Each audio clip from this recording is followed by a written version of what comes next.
Hi everyone, and welcome to another TAILEATERS discussion. In this discussion, I speak with Richard Vine, who is one of my good friends and also a very knowledgeable individual about yoga as well as consciousness and other topics like that. In the discussion, we talk about consciousness and some other interesting topics dealing with sleep and things like that. Anyways, without further ado, let's just get to the discussion.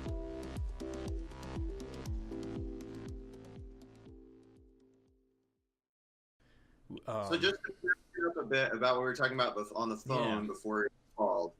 So this has to do with two key features, which is number one, your awesome discovery of basically brain hemispheres being represented everywhere, right?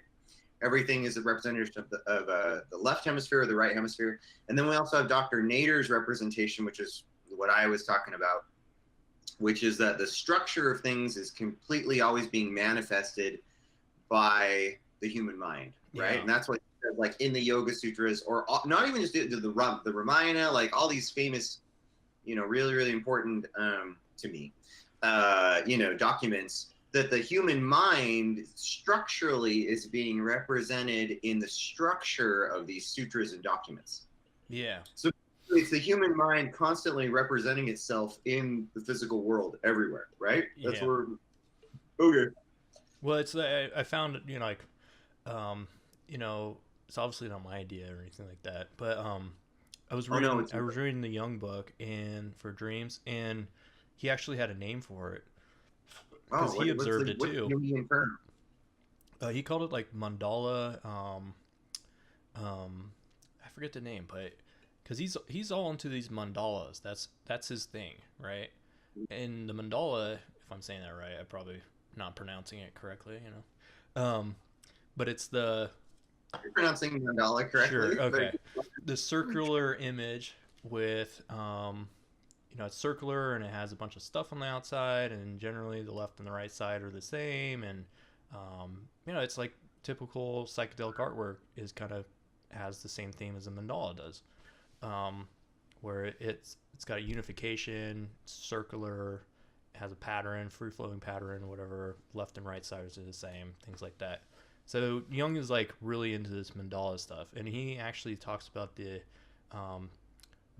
this unification through realizing the true self through this process. And one of the main processes is dream work and mandalas. He talks about mandalas being like the this key to that. I've always been really curious about that too, because when I first came to see mandalas, I saw them like the first time really that I started getting into mandalas was I was looking up some '60s research where they had participants taking LSD and they were drawing mandalas. So it's kind of like, what artwork are you going to make while you're on acid? Yeah. And another thing though that was really interesting was, I mean, have you seen Tibetan mandalas, like Tibetan Buddhist mandalas? Yeah. Right? So the difference was like all of a sudden I saw these artistic mandalas, which are basically just like circles. Yeah. Okay. And then I saw these Buddhist mandalas, and the Buddhist mandalas were actual representations of the totality of all that is. That's a kind of a different thing. Yeah. So like within the mandala is like, it's basically like it's a structure, and then within there is representations of everything that includes all that there is. You know what I mean? Like kind of like so in a way, I mean, this is just me thinking this. I don't know this for fucking sure. I'm sure some actual Tibetan Buddhist scholar or whatever come here and kick my Robert Thurman's gonna come kick my ass. Yeah. But like and show me what's up. But it seemed to me that they were representations of a totality of an understanding of your own personal world. And speaking of Robert Thurman, I was listening to this audiobook of his called like it's something with the yoga in the title, and like in these mandalas that have the totality of everything, there was also this term I'd never heard before called a Buddha sphere.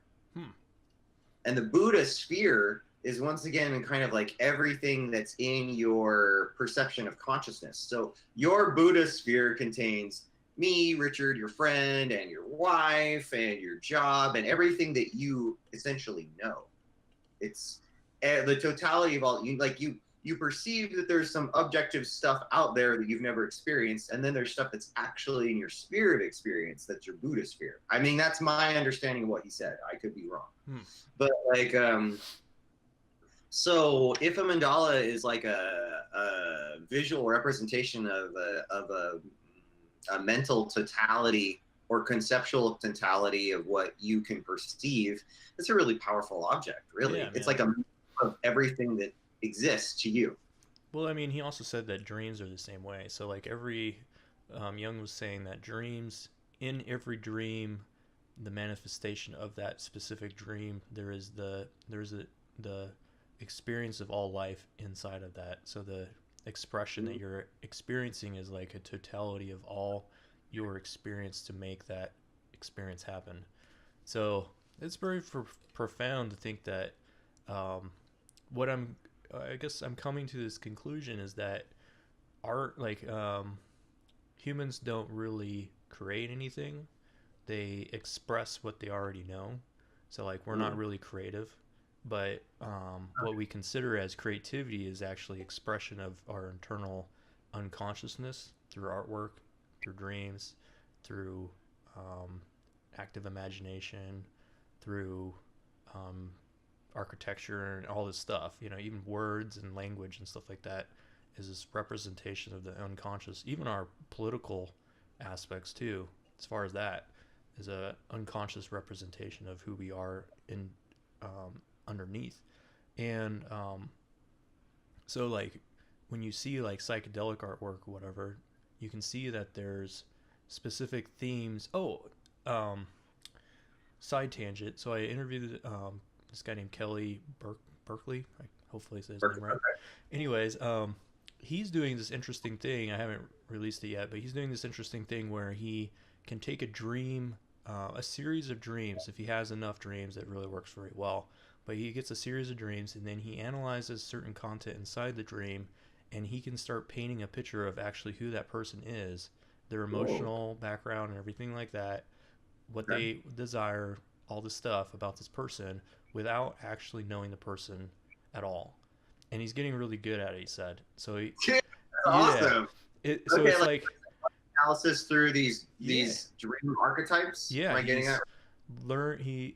It's kind of scary because if it gets really good, you know what I mean, then you could take a series of person's dreams and stuff like that, and then you could figure out who they are.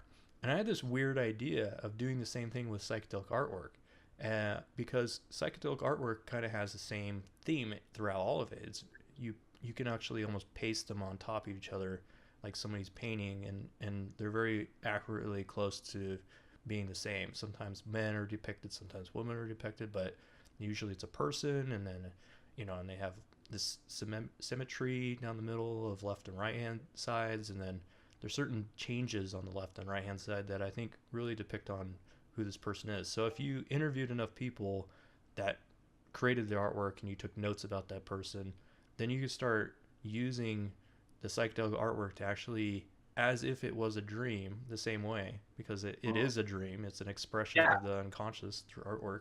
You could start figuring out who this person is. And eventually you could do it with all artwork, I think, as long as it's kind of like, no, I think you could do it in all artwork. You could do it in anything, really. You could start building a psychological psychological profile of the person based on their artistic expression, which is actually just. Are you gonna look at my music now? Is that what? Well, your music is definitely you, man. I mean, it's very unique to you, and I think music is another one that you could say represents people. However, interesting enough, modern music today is generally, and you know this, is generated from somebody that's the writer of the music, and then the singer often uses the writer's music and then makes it their own through. So it's not even representing them. It's representing some weird old dude or whatever, in some basement that made up the lyrics about it, Oh yeah, man. Well, that's a good point. Like most modern music today, well, I don't know. There is, Yeah. but a lot of really popular stuff is more like a movie. I mean, and I mean that in that there's like multiple people involved. Yeah. It's not like one painter painting one painting, you Exactly. know? I mean, if it was one person, like your personal music, and you made it all the way from start to scratch, then you could use. I think that represents art, and Yeah, that is a clear representation of your unconscious desire through that expression of artwork. I'm, yeah. Banned. Bam, motherfucker. Bam! Yeah. I just threw a cap somewhere. Whatever. Okay. Yeah. Yeah. I think Um, that's dude. I think that's right on. I yeah, think man. that's right on. But we were another thing that we're talking about recently is this unconscious masking. I think that really, or you could say subconscious masking that is real. Yeah. Dr. Nader again talked about it, where Oh, did you talk about the masking? yeah, he did. I mean, it's a known Great thing that masks. does happen. Yeah, it absolutely does happen. Where the brain masks in information and ahead of time and after, because how you perceive things isn't like reality's happening too fast for the brain to like actually um, be able to catch up with it and be current with it. Right. So it sticks in information into blank spots where it's like, oh, I think this is going to happen or whatever. So then it's like masking it. What I think is also, I think masking goes beyond that, and it completely shifts our sense of reality because I think the unconscious masks a lot of information as well. And recently, like I was experiencing this in reading Jung's book as well because I have a difficult time reading some very scientific papers sometimes. And what I wanted to do with this book is I really wanted to once in my life sit down and actually read Jung's work like word for word and really understand it as clearly as possible. Just not try to get to the end of the book and be like, oh, I know something now. You know, I read Jung. I know his stuff. You know, which I think most people do when they read books. You know, and you were talking about it too. You're like, oh, I reread this. Yeah. You're like, I reread this book, and then I keep learning more information every time I read it, and it's like, oh yeah, like, for whatever reason, I always thought, well, why would you reread a book? You know, like, what's the point of that? Even a sci-fi book or whatever, it's like, well, you read it, it's done. You know, but it's like the more you read it, the more you actually learn more about the book. Um, so even me like reading once through Jung's book, like very fine detailed underlying stuff, taking notes as I go along, which is very tedious. Still, I went back like even last night and was reading more of his work, or over it, and I was like, oh, this is even more, you know, this is something I didn't underline, and it's just as profound as you know, like all his words seem to be profound at that point. I'm like, ah, geez, I can't underline the whole book, you know. So, but the weird, interesting part of this process is that there were very specific pages for whatever reason in my psyche that when I started reading that page, my mind seemed to mask it out.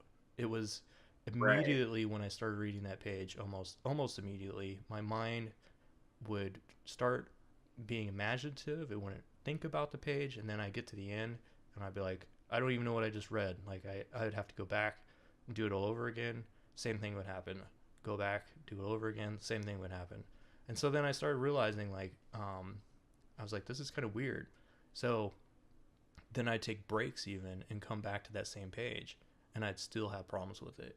And so this brought up the interesting idea that maybe, and I brought it up to like the group, and I was like, hey, you know, does this happen to anybody else? And they're like, oh yeah, you know, like that's just because you're bored or you're not interested in what it has to say. I'm like, no, I'm absolutely interested in what it has to say. You're like, I'm super into the rest of this book. It's Yeah, just like 25. My brain keeps like, you know, bleh.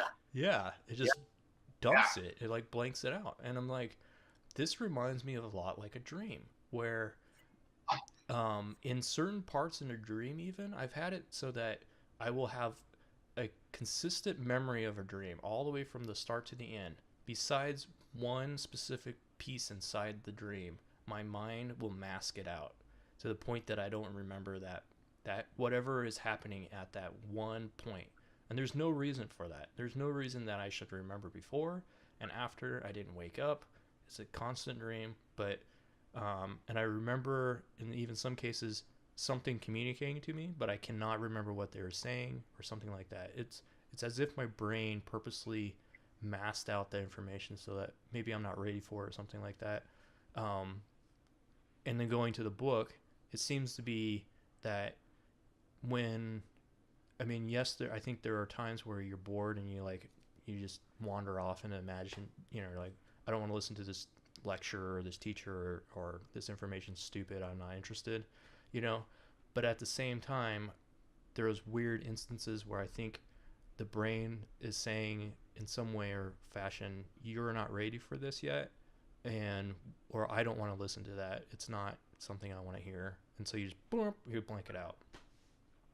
Yeah, man, I think you're right on. And the other, did you ever read Prometheus Rising by Robert Anton Wilson? No. Okay. When I was about 19, when I was about 19, 20, I am not in 1920. But pretty old, man. Anyway,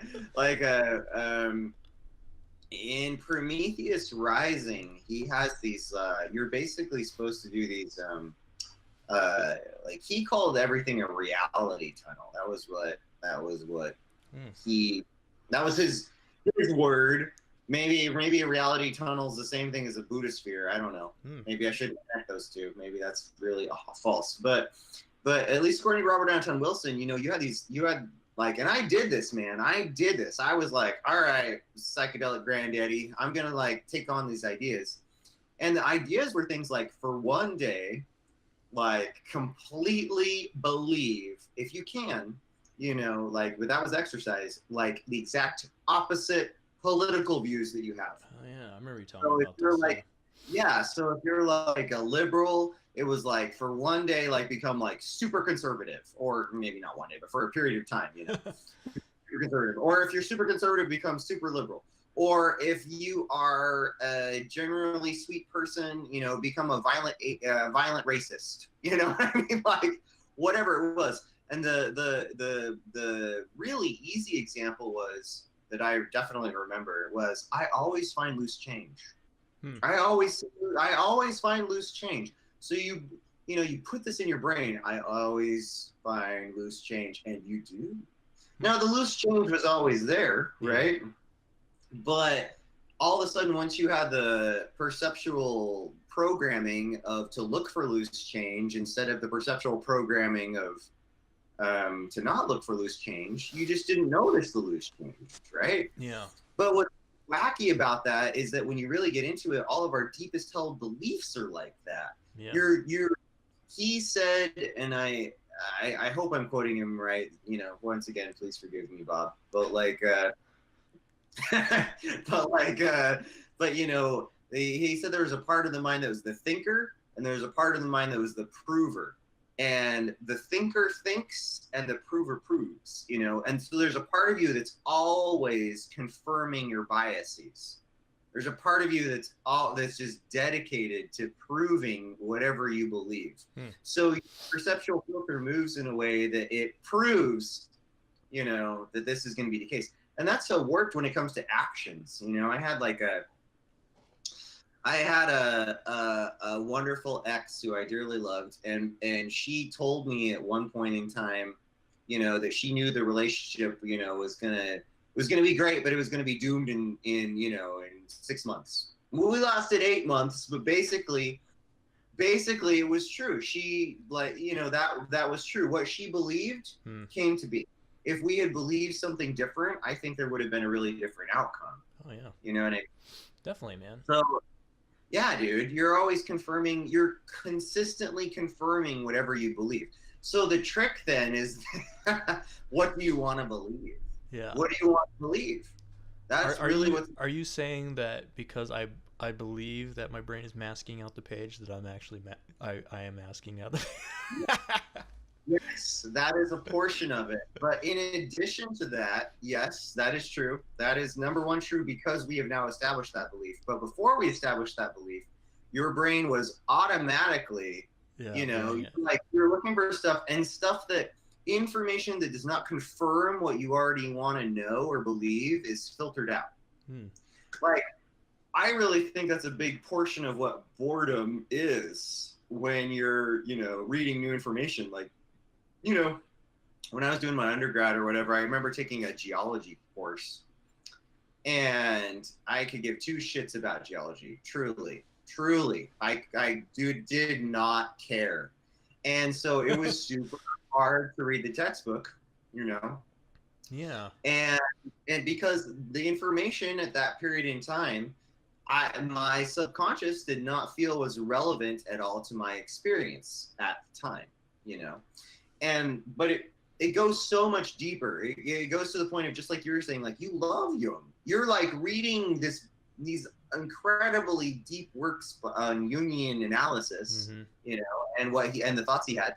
And when it comes across something that your brain isn't ready for or can't already connect to ideas that are previously there, it kind of glosses over it. Yeah. Which also, I'm sorry I'm rambling. Can I ramble for a second? Yeah, dude. Okay. So I've often thought, and this just has to do with knowledge in general, okay? Like, when I was a history major, the stories that we were told were tied to geographic locations, right? So my professor would always start out stuff with like, back in Virginia, near a particular river, blah, blah, blah, blah, blah, blah. And the point is that you had to essentially drill into your mind what Virginia was before you could attach information to Virginia. See what I'm saying? Yeah. So in education, there's two kinds of things. Either you first drill in a concept through repetition, which is like when you're a kid and you learn your ABCs, right? Or your math, right? You have to drill in a concept through repetition until it becomes a point. And then, and only then, once it becomes a point, can you connect other things to the point. Like, I know what a 1 is. I know what a 2 is. Now I can connect what a 1 or a 2 is. If you're talking about advanced concepts that you don't have that original drilling in for, that you don't know what an A or a B is, your brain will gloss over it because it can't connect points. When it's something brand new, you have to drill it in, which is why, like, when we were talking, I was saying, I think a good idea for those pages that you gloss over or that your brain seems to automatically dump, or when you start to get bored when you're reading or whatever, is to write it down, write it on a separate piece of page or a separate piece of paper, like word for word, Yeah. Because you have to drill in the information first, primarily, before information can attach to it. That does make sense. Yeah. Okay. Well, I've always wondered when I was a kid, I was like looking back, I'm like, well, why did they spend all this time teaching all this bullshit math? Like, why teach these fundamental things when you could just skip to the end, kind of thing. And that's easy to say once you actually learn the concepts of the math, after you spend all that time drilling in those things. But if you tried to teach a kid to know these advanced concepts of math without teaching the basics, then they would have no way of understanding. They would have no grounding for the advanced math that you're trying to teach them.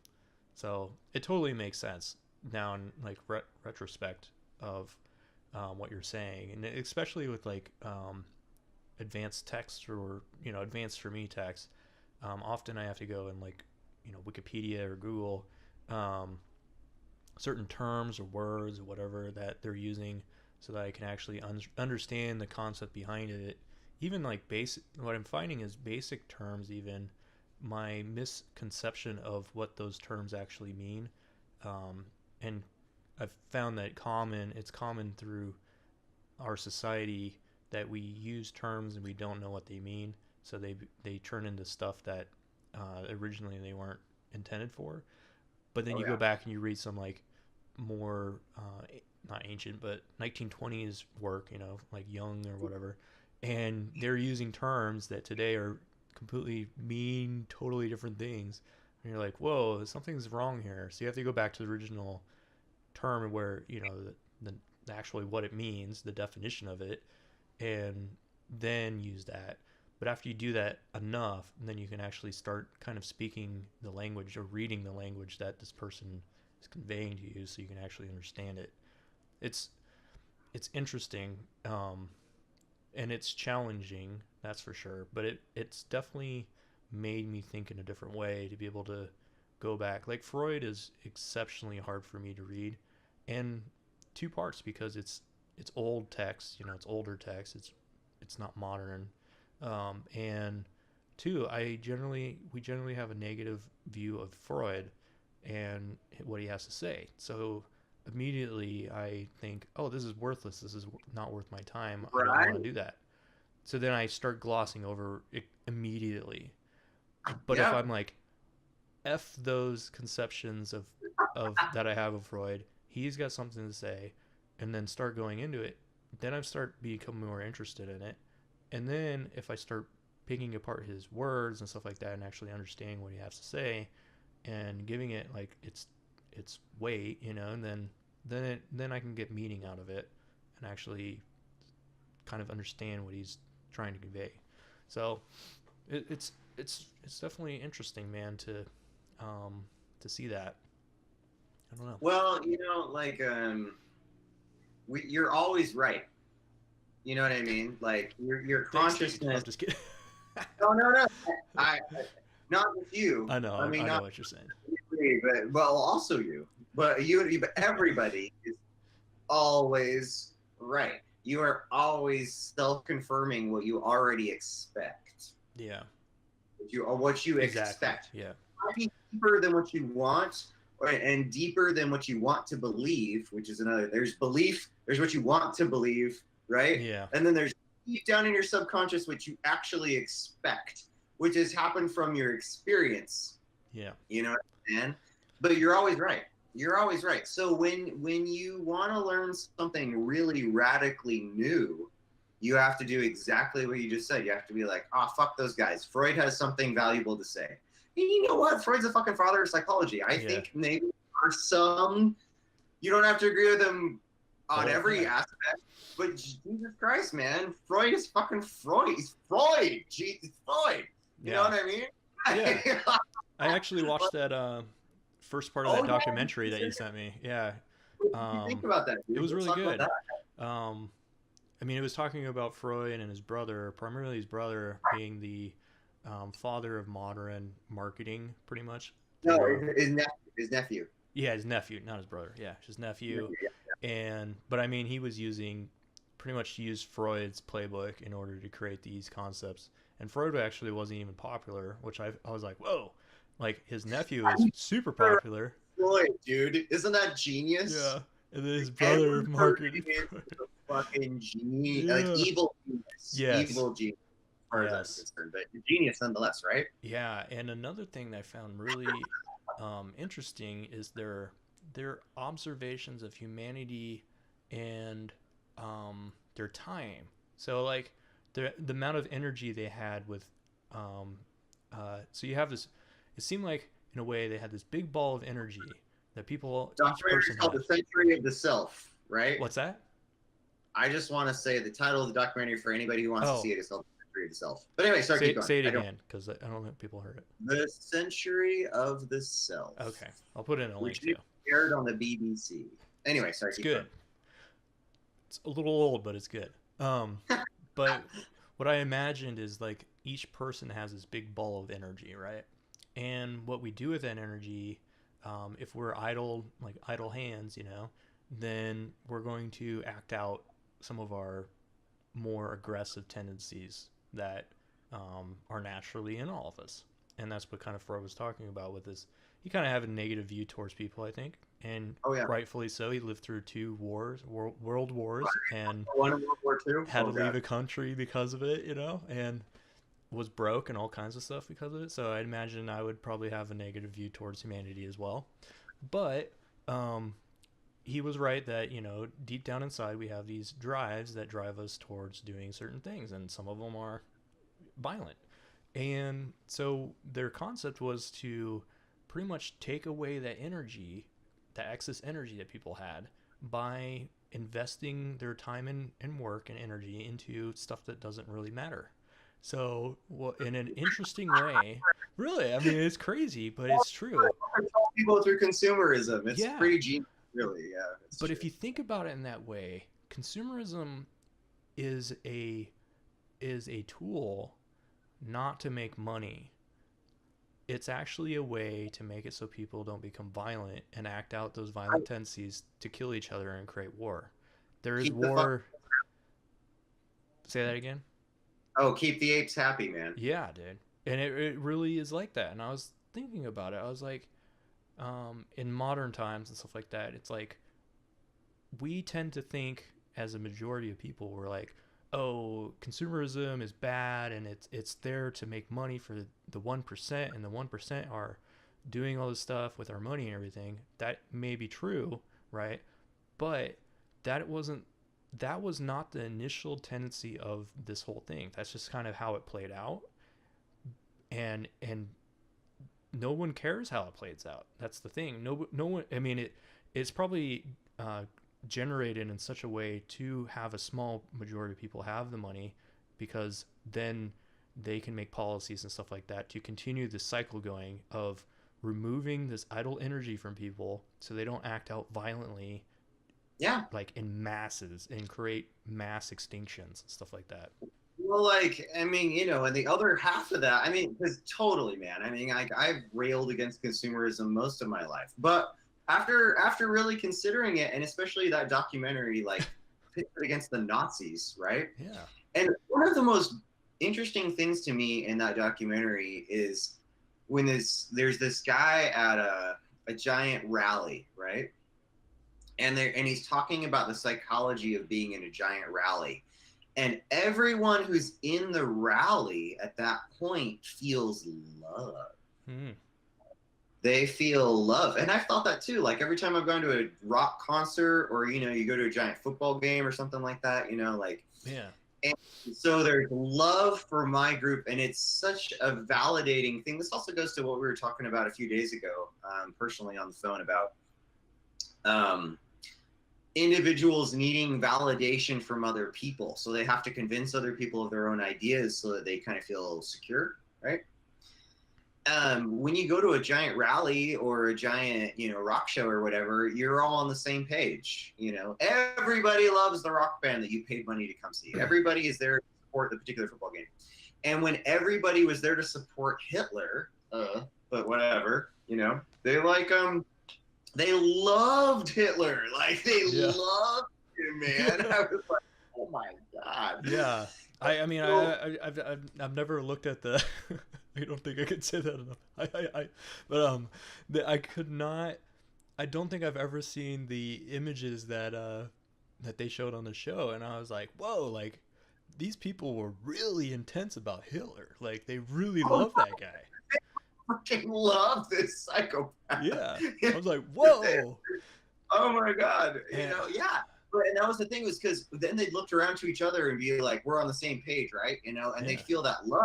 And then the thing about having an in group is you have to have an out group. Someone who doesn't love Hitler. Yes. The ones that are causing the troubles against all the rest of the people. Right. Well, it seems like. So. Yeah, so go ahead, man. Dangerous. It's dangerous as fuck. So I kind of was like, well, if consumerism keeps people kind of dopey and happy, maybe that is better than having, a Thomas Jefferson style bloody revolution every few years. Yeah. I think yeah, consumerism and democracy seem to be the key points here, because democracy is this idea that there's many people creating primarily two groups of people, creating power, like where the people can decide us versus them kind of thing. So it creates this like equal happy medium kind of, unless one gets too much power and the other one completely goes away. You don't want that to happen, but you want to have the energy there so people are fighting each other internally through words and not like actually killing each other in masses. And then you, on the side, you idly make it so that they're all, the majority of their energy isn't in this political thing happening. It's actually in consumerism, where they're trying to continually try to make themselves happy. So they're like always just spending all their energy doing that, most of it, you know. And then it's Yeah, like perfect. And it's pretty damn genius, but I really. think where it goes wrong is the micro Hitler experience that takes place too. So like, because there's an internal desire to kill in all of us, we want that Right. outlet too. So then we generate war, and we generate the other to fight them, and to cause them to um, that. I mean, it's a release as well. It's another release. So it's really interesting, man. I don't. It could easily become another world war, but as long as those things are kept in check, I don't think it would get to the point that would be such a mass. The mass would be if another country didn't follow those rules and created a unity thought again, where there's one person, which actually happens quite often in most countries actually now, and it's getting worse. So America, it may get pulled back into this another world war eventually, because of this thing that's happening. And it was interesting too that the marketing policies and the consumerism and all that was actually implemented before World War II, and that America got pulled into World War II, or who knows really what happened there, but either way, Right. we were outside of us. We went to war with in We went to another war. country. We went to War II, no matter what, whatever. Right, the Yeah. war wasn't generated here. This World War II wasn't generated in America. World War III wouldn't be generated in America either, because of those competing energy things. It would only be generated if consumerism went away. Probably that would probably be enough to generate World War III in America. Well, and let's think about this for a minute. So once again, like consumerism. All right, I'm imagining myself as like, dude, I'm like fucking poor as shit. but if I was, one of the mega elite or whatever, and I was trying to manipulate this whole thing, the problem with consumerism at this point is that people don't have in America enough money to be decent consumers. Now, in the 1950s, they had, Yeah. because basically America was untouched after World War II in comparison to the rest of the world, we were the perfect place to be mega consumers, right? Because America had all the money in the world after World War II. Not because America was so great, but because America wasn't fucking destroyed like the rest of the world, you know? And it's because we weren't invaded like everywhere else. And so we had all this money to develop this consumer culture, right? But in today, the problem is that the economy is taking a dive and people don't have enough money. What that really means in psychological terms is people don't have enough money to spend to distract themselves from their innate qualities of violence and sexual aggression and all this other shit. You know what I mean? Yeah. So, dear elites, please give the masses a bunch of money so they can spend it on shit and, just sit there and masturbate and whatever the fuck they want to do, so they're not causing problems. Like, Yeah. seriously. Yeah, Really. when you get down to it, yeah, that's actually. I mean, I support people want to live. People want to live, but people don't really understand what poverty levels are unless they've traveled the world and have seen how poor people are, and actually Right. and how they survive off of being poor. Like, I visited China, and and I come back in America, and people are like, hey, like, you saw poverty, you saw poverty, you saw poverty. You're like, well, I saw people that lived with a lot less money than I do. You know what I mean? They don't have. If I gave them $1,000 a month to live off of it, it'd be more than enough for them to live the way that they're living. Way more than enough. You know what I mean? Like they would move. They would live a different life. But with the money that they have, they are living. They're alive. if they get sick or something drastic happens to them, then maybe they can't take care of themselves or something like that, you know. But they are old. They are living a culture. Um, they don't need a lot of money to do that.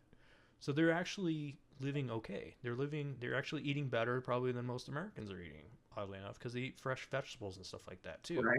So, and they have community. They have to hang out with the people that they know and their families and stuff because they don't have technology and all this other stuff. They kind of live in the olden days, and maybe they're a lot more happy. I don't know. I didn't really talk to them, Well, but let's think about this. I mean, we've been raised that in order to be happy, you need X quality good yeah, because we live in a consumer culture, right? So then in America, the problem has been like, I can't be happy unless I have all these consumer goods that are constantly being advertised to me. But the point of having the consumer goods and all these jobs, according to an elite perspective, like an Edward Bernays perspective, or all this kind of stuff, according to that documentary, is to keep people occupied. I mean, to keep people doing whatever it is so they're not having mass riots and wars. yeah. Really.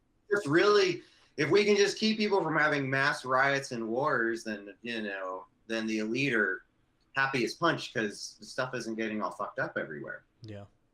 I mean, if people are, I guess what I'm saying is like, people don't understand poverty. First of all, Yeah. they have never really experienced it. The poor in America are not poor. They may be poor in relation to America's standards of poor. They're not in relation to the majority of this planet's relationship to poor. Yes. And so and people can survive with a lot less than they think they can. But our culture is generated in such a way that we really believe, and our perception of that is true because that's the way we believe and we psychologically think that we have to have certain standards in order to be successful or to live, not just be successful, but to live a happy life. And that's just not true compared to, it's true here, but it's not true in the rest of the world. Well, and another thing that's interesting about all that is that we have so many laws on the books, and I experienced this when I was living in my car for a bit. Like, we have so many laws against the homeless and against poverty and against. Yeah. So it almost makes it illegal. Like, seriously, it's almost it's illegal if you're not playing the game. You know what I mean? Yeah. It's illegal if you're not We're gonna lock being you a up. consumer. We'll put you in prison, and then you can make shit for the consumers. Yeah, exactly. They put you in prison, and then basically we have legalized slave labor. Thanks, prison industry. Yeah, most people don't know this. When I was in when I was in the military, this is an interesting thing, and it's most people I don't think know this is that when you're in the military and you have to buy supplies for the military, there's certain rules that you have to go through, and one of the rules is that you have to use these approved sources of getting your materials before you can go outside and buy from a normal business or whatever. That even if it's a good product that this person's making outside in their own business or whatever or company, you can't buy that, not right away. So you have to go through these first sources, and the first sources are this disabled people, and then you have to go through prisons, and then you go through like the government contracted people, and then if they can't make it, then you can go to companies and stuff, but you have to get special approval for that most of the time. So prisons and disabled people are the primary sources for the war effort when it comes to making products for military. Isn't would like add on to that when I was basically in academia, when I worked as an academic at in Idaho, in the libraries there, that specifically when I went to library conferences, there was always a representative from basically the prison industry of why you should buy all the shit from the inmates. And I was like, fucking slave labor, don't you guys? I was actually offended. And when I was at BSU, sorry, I didn't want to name drop, but I'll go there. Like when I was at BSU at the library there, the same fucking place you worked, man. And you remember, like you know what I'm saying? Yeah. Like those shelves and everything that was in there at that point in time, it's different now. That department doesn't even exist anymore. But like At that point in time, all that stuff I was told by my boss was purchased from prisons, from prison labor, because it was so cheap to buy. And I was like, are you serious? Like everything that's here in academia is like we are supporting slave labor, basically. Yeah. We're supporting slave labor. That's what you're telling me, yeah. you know? So and, I mean, you don't play the game. You don't play the game. You're poor. Yeah. You do drugs or you commit a crime. And who knows why you got to the point that you wanted to commit a crime. You know, obviously there's a rational thought for that person there, most likely. Most people aren't completely insane that are in prisons. They're just they're just been raised by consumer culture. Yeah. They don't have enough money to rob somebody. And then you become a manufacturer without pay for the government. Like, what the fuck, man? Yeah, dude, that's totally what's up. It's crazy, dude. So yeah, it was a really interesting documentary that really showed the light of the psyche and how, I mean, it all comes back to our understanding of the human psyche and why we do the things we do. An interesting thing. Did you see part 2 or 3? Did you see the whole thing? Not yet. I can't remember if it's in part 2 or part 3, but there's this portion where I think it's like something like Jiffy Mix. Oh. They first had dehydrated eggs. Yeah. And so all you had to do is add water. Like today, if I go to if I want to make bread, like I can go and like. Yeah. I know what you're talking about. I've heard this. Right. And so, like, at first, they had this amazing, basically, cornbread or whatever, where you just add water. Because they totally have the technology where you just add water. But that didn't sell as well as the one where you had to add your own fucking egg. It's crazy. The people felt like, well, if I have to add my own egg versus the dehydrated egg that would have been in the prepackaged whatever to just add water, somehow you and your psyche are involved more because you're baking cookies for your family or whatever. It's made with love now, dude. It's made with love, exactly. When it was just from a company and just had water, it didn't feel like it was coming from you. You know what I mean? So it sold better when it was an inferior product, essentially. Mm-hmm. Like, I was just like, oh my God, that makes so much sense. It's terrible. It's horrible. Yeah, man. It's true, man. I like your hat. I think you made the right choice. Yeah, it's a mushroom, so you know. Yeah, dude. But the reason I was reading the Carl Jung book is because I had these perceptions about, what the consciousness or unconscious should be like. After reading his book, I've and the reason I wanted to read it is because I wanted to clear up some of those misconceptions. Okay. And after reading his book, I really found it interesting how Jung really perceived the unconscious. And I think, how did Jung really perceive the unconscious? As unconscious. So it is something where you and I can't possibly understand. So it's like a barrier. And I had a visual. It's like water in a pond, you know? You see the reflection of the lake, whatever. You're looking at a lake and you see the reflection of yourself in the lake when you look at the water. But the majority of the lake is actually underneath the water, you know? It's not the surface of the water. And I think the unconscious is a lot like that. There's so much to it that deems what we are and dictates who we are and what we think, that once we think it, then it's conscious. Then we know we're aware of it. But there was so much to it that the unconscious is just a massive, massive, man. So, but it just made me think in a way how much I don't know about myself in a way, and how much is going on behind the shades, you know, like Wizard of Oz kind of thing. It's like, how much is going on behind here? Let me look at the wizard, but I can't look at the wizard. It's something else. It's beyond. But it last night I was thinking about it. I was like, I was specifically looking at like lucid dreaming and being aware inside of a dream. and controlling that aspect of it, because that's a weird situation where you're actually like pass through a veil. You're like you're in the unconscious world now in a way. You're in this other world where it's you're not supposed to be there. You don't belong there. So Jung actually said that we're not allowed to meddle in the unconscious. We can He's like, you can go visit, but you cannot meddle with it. And I was like, whoa. So um it makes me think that trying first of all trying to control that aspect of the unconscious, like the dream world and stuff like that, is a waste of time, because it will play with you. I think it's capable of being much more intelligent than you are in that space. It knows that space, it's its world, and you are trying to play God in that world, and it's like, sorry dude, this is my world you're in. F you. Yeah.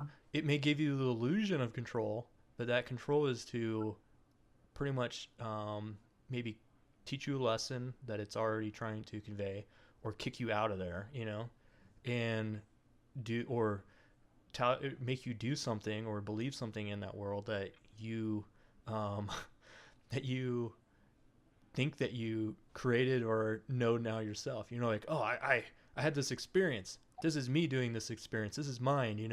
But really, it's like, oh, it's actually the experience of the unconscious giving you a unconscious drive to do something while you're awake. You know what I mean? Yeah. It's an interesting thing, man. Where I don't know. I don't know if it's a waste of time or not to have lucid dreams, because No, it's not a waste of time. I don't know, dude. Because in the background, okay, like in the background of the unconscious, you are doing that anyways. You are having an experience. You are having these amazing experiences if you remember them or not. You don't remember them because they're unconscious. Once you remember them, then they're conscious. So whatever you remember from a dream is what the dream wants you to, what the unconscious actually wants you to remember. Not, and that comes into the play with the blanking out and stuff like that too. Blanking out certain areas of the dream. According to Jung, there is a reason for that it would blank out certain parts of your dream, because it doesn't want you to know that. So it'd blank out sections or whatever. Or you're like, why can't I remember my dreams? Why can't I remember my dreams? Well, the unconscious doesn't want you to remember it. That's why you don't remember it. The point that you start remembering it is because the unconscious wanted you to remember it. So if you're like, oh, I want to remember my dreams, right? Well, where did that thought come from? Did you create that thought? Or did the unconscious say, Richard, you need to start exploring the dreams, and you need to come into this world to learn something. I have to teach you. And you're like, okay. So then you start practicing dream recall and stuff like that. Or you just magically start recalling your dreams out of nowhere, like some people do, And then it's like, okay, you've learned your lesson, you're done. Boom. And it shuts off. And you're like, what happened? I just think there's just like, I think that if I decided no longer to have lucid dreams or anything like that, which would be saddening for me, but if I consciously was like, I don't want to do that anymore, I have no desire to do that anymore, unconsciously, my unconscious is actually saying at that point, Lee, you're done. I have nothing to teach you right now. Everything that you want to experience is already happening, though. So like, it creates this weird thing where it's like, it's already happening. You don't need to worry about it. And it goes into like the concept of like Buddhism and all this stuff, where it's like, oh, like there's no worry. You're already enlightened. You're already doing the things that you need to do. There's nothing to worry about. Everything's fine. You just need to relax and like take it in and be yourself, and that's gonna be fine, because the end result is the same. It's kind of like another level of that, I guess. I don't know. What do you think? It is really interesting because that's a really good point. If our very impulses to knowledge or to lucid dreaming come from the subconscious, and it's the subconscious that's in control the whole time, right? Because the subconscious is this big and our waking consciousness is this big, right? I don't know, man. That's a really, really, really interesting paradox. Yeah, I mean, On Jung the didn't other hand, know how the deep the unconscious goes, and that's why he created the concept of the collective unconscious, because it's so massive that it's just the depth is in it's infinity, you know? dude, I don't know. I might have to sit with that one for a few days. That's really the more I think about that, the more intense that is. The more it's like every impulse or thought you have is obviously rooted in the unconscious, even though right now we're talking with our conscious minds, the impulse to all this is from the unconscious mind, right? How else could it be? There's no difference because this is just the tip of the iceberg. So the root of the iceberg obviously is searching or whatever, or wants you to search, or wants to connect part A to part B. You know what I mean? Yeah. Like, it means that all of the motivations to lucid dream or to not lucid dream, the impulse to motivation comes from the unconscious. Yeah. Yeah, the Yeah. it's Jung specifically, and I am very confident that I don't have this wrong.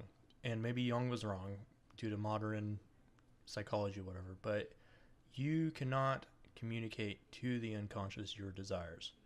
You can Oh, only get out from the unconscious the desires of the unconscious to the consciousness. so according to Jung, you cannot tell the unconscious what you want. Yeah, you can't tell what to do. You can't be like, I need you to do this, and it does not.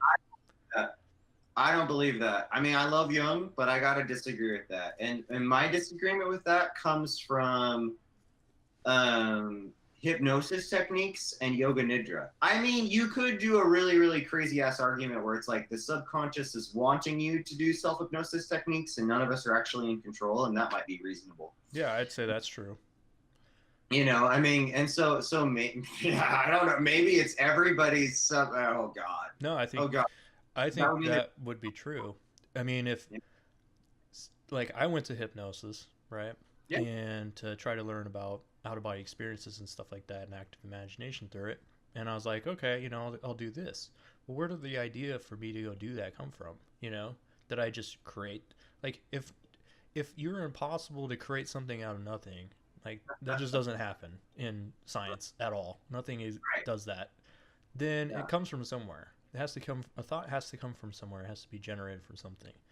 And so it was very possible it's generated from the unconscious desire for some reason inside there to do something for me to learn some lesson or have an experience that it wants to have. So then I'm like, yeah, I want to go do this. I mean, you can go on and on too. Like, where does the unconscious create this concept? But I don't know. That's a good question. But I think I don't know, dude. At that point, it's like you get so deep, you're like, where did these ideas originate? Like, okay, it's just happenstance that maybe you talk to somebody and they're like, hey, you want to go to this like yoga nidra class or whatever. You're like, I don't know what even that means. I don't know what you're doing. Sure.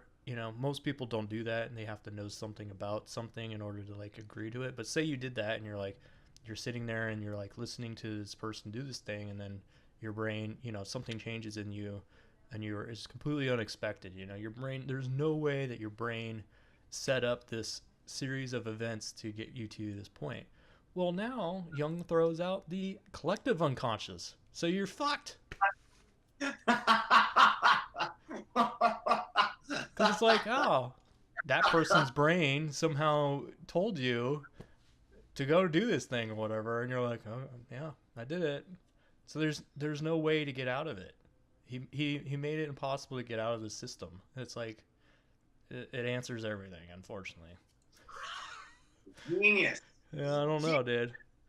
I mean, a preferable genius to Edward Bernays, but yes. Yeah. I don't know. That's a really, really good point, because if you really go down that road, then none of us have free will, and every aspect of what we think is free will is an illusion. Yeah. Every impulse to free will that you think is free will is coming from the subconscious, and then you have no free will. So therefore, we're actually just observing this whole play that's already been determined by the subconscious. Yeah. Including the notion of free will, which is not free will. Yeah. I mean, Oh my god. I tend to Oh my. not. I don't really believe in free will either. I don't believe that there's that I decide to go do something and that's completely my decision. I mean, in all physics, there's no such. I would imagine most physicists would believe that there's no such thing as free will because atoms react and chemical impulses are from atoms and everything is determined by some type of law of motion and gravity and things like that. So it's even like quantum mechanics and stuff like that, eventually there's going to be some discovery where there's a mathematical equation of some type that represents this law that is creating this random, observably random chance of happening. It's when you get down to it, I think everything has some type of mechanism that does it for some reason. And but then that gets back to like if you really want to go deep, it's like, well, what's this whole thing then? What's this whole process like? Why is this process happening? And that's the question that I don't think anybody can answer besides it just is. It's just an is. Well, I don't know. Dr. Nader's got that one down there.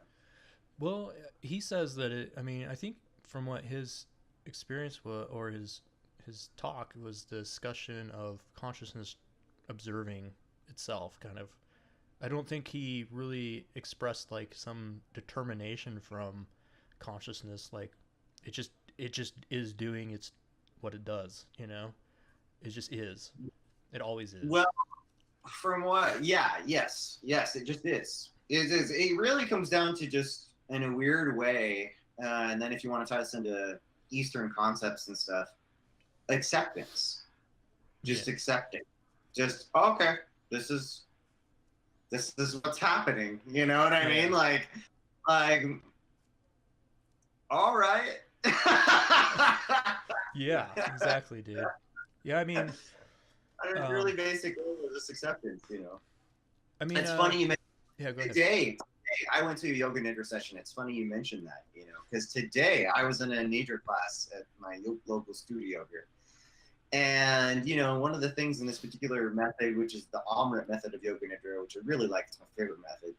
And there's certain phrases that are repeated, and the longer you do it, that kind of like drills in more.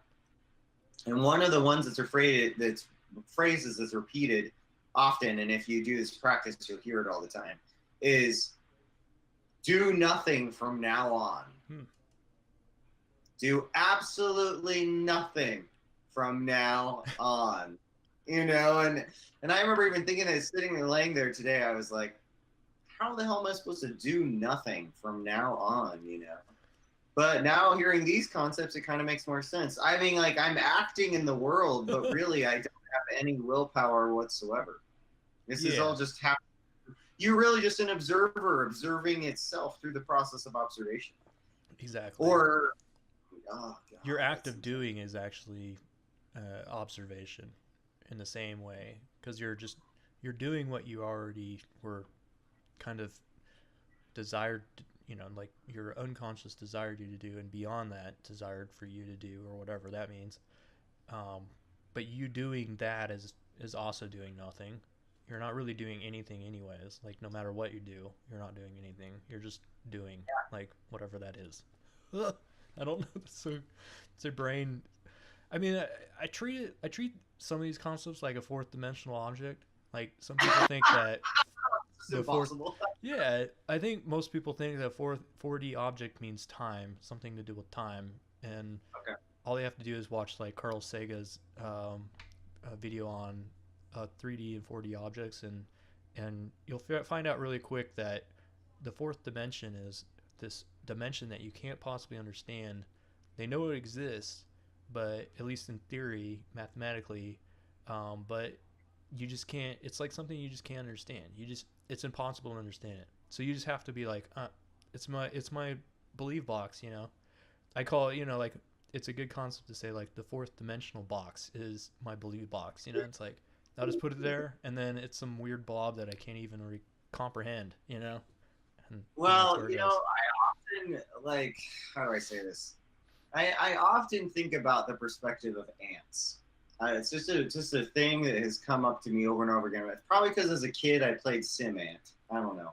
was like one of those games in like the early '90s, whatever. But like, I often think like, there's no fucking way that an ant can conceptualize the electoral college of human beings. Like it's beyond the conception of an ant. Yeah. And similarly, when we get into these topics, there really does get a point where, you know, I mean this, like there must be a limit to the human understanding of what it is. There really is a point where you just have to kind of throw up your arms and go, well, this is my best understanding that I can get for me. Yeah. You know, and then beyond that, it's like, I don't fucking know, man. I really don't fucking. I can't even begin to comprehend it. Yeah. And time is a big thing with that. I've thought about time quite a lot, because time is relative to energy. I mean, that's like, you know, like one of the things Einstein proved, I think, was that time is relative to energy. So if you know, were moving at the speed of light, right, you wouldn't age, but everyone around you would age. Yeah. But your perception of aging would be entirely different, because you're moving at a different rate. So similarly, I mean, I think about weird ass shit like, you know, like Taoist there's lots and lots and lots and lots of stories from the East of Taoist masters and Indian yogis living incredibly long amounts of time. And, you know, one of the things that they do are all of these energy practices where they're literally kind of becoming more light. You know, they're putting more energy and more light into the body. Interesting. And if you kind of get down with that, then it's kind of like, well, of course, then the body would age slower, because it's kind of in a weird ass way moving at a different rate of time, because there's more light inside of it, or more energy inside of it, so it's moving at a different speed. There's like all this stuff that you get up to this point and you're like, I don't fucking know. I don't know. I don't know. You know, and like H.P. Lovecraft's horror, man, the horror of H.P. Lovecraft is also based on this, that there are limits to human understanding. And then there's just some shit you cannot comprehend. It is beyond you. It really, really is. You can have your best understanding, the best you can do, but there's some shit that's out there. It's just out there. Time is one of those. If you really start to understand time and really, really look at the physics of time and everything that has to do with time, time is some bonkers ass weird stuff. Yeah, it really is. Yeah, man. It is crazy, dude.